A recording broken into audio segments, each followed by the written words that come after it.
வணக்கம் எம்கேபட்டி 360 நண்பர்களே. நீங்கள் பார்த்துக்கிட்டு இருக்கிறது டெல்லி விமான நிலையம். அதாவது நம்ம வெளிநாடுகளுக்கு போகும்பொழுது சில நேரங்களில் டிரான்சிட் ஃப்ளைட்டில் போகிற மாதிரி இருக்கும். 2 விமான நிலையங்கள் மாறி போகிற மாதிரி இருக்கும். அது உள்நாட்டிலே கூட இருக்கும். சில நேரத்தில் நம்ம சென்னையிலேருந்து டெல்லி, சென்னையிலேருந்து மும்பை இந்த மாதிரி போய் நம்ம வேறு நாடுகளுக்கு போகக்கூடிய சூழ்நிலை இருக்கும். இந்த மாதிரி நம்ம போகும்போது பார்த்திங்கன்னா, நம்மள்கிட்ட வந்து இந்தியன் மணி எவ்வளோ தான் இருந்தாலும் ஏர்போர்ட்டில் வந்து நமக்கு லாங் லே ஓவர் இருக்கும். அதாவது ரொம்ப நேரம் வெயிட் பண்ணுற மாதிரி இருக்கும். அந்த நேரத்தில் ரொம்ப நம்மளுக்கு சாப்பாடு போக்குவரத்துக்கள் வந்து கொஞ்சம் சிரமமாக இருக்கும். அந்த மாதிரியானது நம்மள்ட்ட ஒரு பிளாட்டினம் டெபிட் கார்டு வச்சுக்கிறது ரொம்ப நல்லது. அந்த பிளாட்டினம் டெபிட் கார்டு வந்து ஒரு நல்ல ஸ்டேட் பேங்க்கு, ஐசிஐசிஐ இந்த மாதிரி ஒரு பெரிய பேங்குகளுடைய platinum debit card, Canara bank இந்த மாதிரி இருந்துச்சுன்னா, அந்த கார்டை வச்சு நம்ம அங்கே இருக்கக்கூடிய லான்ச்சஸில் நம்ம போயிட்டு ஃப்ரீயாகவே சாப்பிட்டுக்கலாம். இதை நான் 2, 3 வீடியோவில் வலியுறுத்தியிருந்தேன். இது வந்து ஒரு விழிப்புணர்வாக தான் வந்து என்னென்னு கேட்டிங்கன்னா, நம்மளுக்கு வந்து ரொம்ப நேரம் வெயிட் பண்ணும் பொழுது அங்கே வந்து ஃப்ளைட்டு அன்டயத்தில் எடுப்பாங்க. நைட்டு 12 மணி, 1 மணிக்கு கூட எடுப்பாங்க. ஆனால் நம்ம காலையிலே வந்து ஒரு 8, 10 மணி அல்லது 1 மணிக்கெலாம் போய் இறங்கிருவோம். ஸோ 10 மணி நேரம், 8 மணி நேரம்லாம் இருக்கும் பொழுது டிரான்சிட்டில் வந்து சாப்பாடு சில ஏர்லைன்ஸில் கொடுப்பாங்க. சில பட்ஜெட் ஏர்லைன்ஸ்லாம் கொடுக்கவே மாட்டாங்க. அதுவும் இண்டிகோலாம் வந்து அறவே கொடுக்க மாட்டாங்க. ஸோ அந்த மாதிரி இருக்கும் பொழுது நம்ம இந்த மாதிரியான லான்ச்சை யூஸ் படுத்திக்கிறது நல்லது. நான் ரீசெண்டாக போயிருந்தப்போ எனக்கு அந்த மாதிரி Chennai to Delhi, Delhi to Doha அப்படி தான் ஃப்ளைட் புக் பண்ணியிருந்தேன். விஸ்தாரா ஃப்ளைட்டு ப்ளஸ் ஏர் இண்டியா. இருந்தாலும் அதில் மீல்ஸ் அவைலபிளாக இருந்தாலும் இந்த லே ஓவர் வந்து கிட்டத்தட்ட ஒரு 6 மணி நேரத்துக்கு மேலே இருந்துச்சு. அதாவது நம்ம வெயிட்டிங் டைம். அந்த 6 நான் இங்கே இருக்கக்கூடிய லான்ச்சில் தான் அந்த யூஸ் பண்ணேன். அந்த கார்டை யூஸ் பண்ணும்போது அந்த கார்டோடைய டிரான்சாக்ஷன் ஆக்டிவாக இருக்கா இல்லையா அப்படிங்கிறது பார்க்குறதுக்காண்டி மட்டும் ஒரு ரூ. 2 நம்ம ஊர் காசு ரூ. 2 கட் பண்ணுவாங்க. திருப்பி அந்த ரூ. 2 வந்து 24 ஹவர்ஸில் நமக்கு ரீஃபண்ட் ஆயிரும். ஸோ அந்த ரூ. 2 ரீஃபண்ட் ஆகும்போது நமக்கு ஃபுல் அண்ட் ஃபுல் சாப்பாடு அங்கே அந்த ஃபெசிலிட்டி, லான்ச்சோடைய வசதி எல்லாமே வந்து ஃப்ரீ தான்.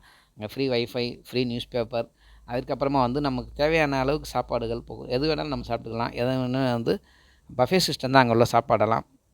அது மட்டும் இல்லாமல் சில இதெல்லாம் வந்து உள்ள ஸ்பா மற்றும் அந்த இதெல்லாம் வேறு வச்சுருப்பாங்க. அந்த ஃபெசிலிட்டியும் நம்ம யூஸ் பண்ணிக்க முடியும்.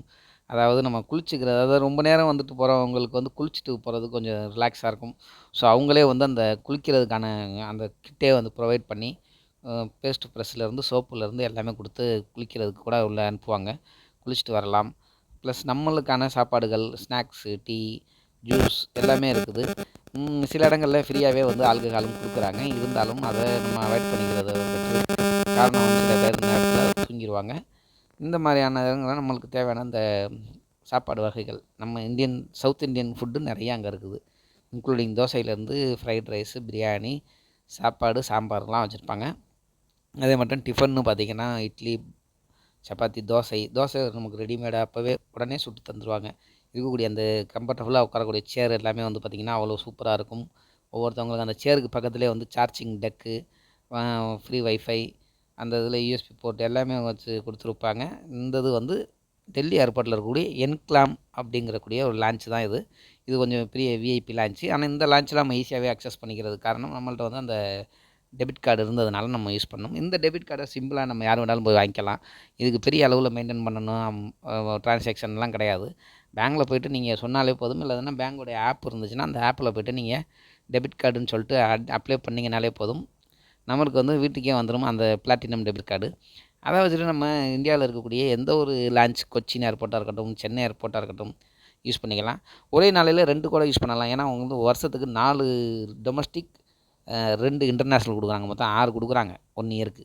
ஸோ நான் வந்து சென்னையிலையும் யூஸ் பண்ணிவிட்டு டெல்லிலையும் யூஸ் பண்ணேன். சென்னையில் வந்து நான் விடிய காலையில் 5 மணிக்கே இறங்குனதுனால எனக்கு 11 மணிக்கு தான் ஃப்ளைட்டு. 5 மணிக்கு இறங்குனதுனால நான் சீக்கிரத்தில் ஒரு 8 மணிக்கெலாம் போயிட்டு நான் அந்த லான்ச்சில் இருந்துட்டு ஒரு 11 மணி வரலுமே அந்த லான்ச்சில் தான் இருந்தேன். அதுக்கப்புறம் தான் கிளம்பி வந்தேன். திருப்பி கரெக்டாக நான் 2 மணிக்கெல்லாம் டெல்லி ஏர்போர்ட் வந்து இறங்கிட்டேன். அடுத்து எனக்கு ஃப்ளைட் வந்து நைட்டு தான். ஸோ அது வரலும் நம்ம அங்கே தான் இருக்கணும்னு சொல்லிட்டு திருப்பி இந்த லான்ச்சை யூஸ் பண்ணும்போது இங்கே வந்து 3 ஹவர்ஸ் நம்ம இந்த லான்ச்சில் ஃப்ரீயாக நம்ம இருந்துக்கலாம். 3 ஹவர்ஸ்க்கு மேலே போச்சுன்னா திருப்பி நம்ம ரூ. 3800 சார்ஜ் பண்ணுவாங்க. நம்ம உள்ள ஏர்போர்ட்டில் கொஞ்சம் நேரம் சுற்றிட்டு திருப்பி அந்த கரெக்டான டைமிங்கை கால்குலேஷன் பண்ணி போனால் அந்த 3 மணி நேரம் அங்கே இருந்துட்டு நமக்கு தேவையானதை சாப்பிட்டுக்கலாம். ப்ளஸ் நம்ம அங்கே வந்து கொஞ்சம் ரீஃப்ரெஷ்ஷாகவும் ஆகிக்கலாம். அதாவது நம்ம போய் குளிச்சுட்டு நீட்டாக வர முடியும். ஏன்னா அந்த பயண களைப்பு, அங்கே இருக்கக்கூடிய அந்த ட்ராவல் மோஷன் அப்படிம்பாங்க, அந்த மாதிரியான இதெல்லாம் வந்து நம்மளுக்கு ஏற்படாது. இந்த மாதிரியான ஒரு ஃபெசிலிட்டியை வந்து நம்ம பெரும்பாலானவங்க வந்து நிறைய ஃப்ரீக்வெண்ட்டாக கண்டினியூவாக ஃப்ளைட்டில் போகிறவங்களுக்கு அந்த இது தெரியும். ஆனால் வந்து நிறைய மக்களுக்கு வந்து இந்த இது தெரிகிறதா என்னங்கிறது தெரியலை. ஆனால் இந்த லான்ச்சில் வந்து நம்ம நிறைய காசு உள்ளவங்க, அப்புறமா வந்து பெரிய VIP, business class, first class ஃப்ளைட்டில் போகிறவங்க தான் யூஸ் பண்ணணுங்கிறதெல்லாம் கிடையாது. அந்த கார்டு இருந்துச்சுன்னா யார் வேணாலும் யூஸ் பண்ணிக்கலாம். ஸோ அந்த இது வந்து நீங்களும் வந்து நிச்சயமாக ஒரு பேங்க் கார்டு அப்ளை பண்ணி அதை யூஸ் பண்ணுங்கள். ஏன்னா நம்ம மக்களுக்கு வந்து அந்த அளவுக்கு வந்து யூஸ் பண்ணுறது இல்லை இந்த மாதிரியான விஷயங்களை வந்து.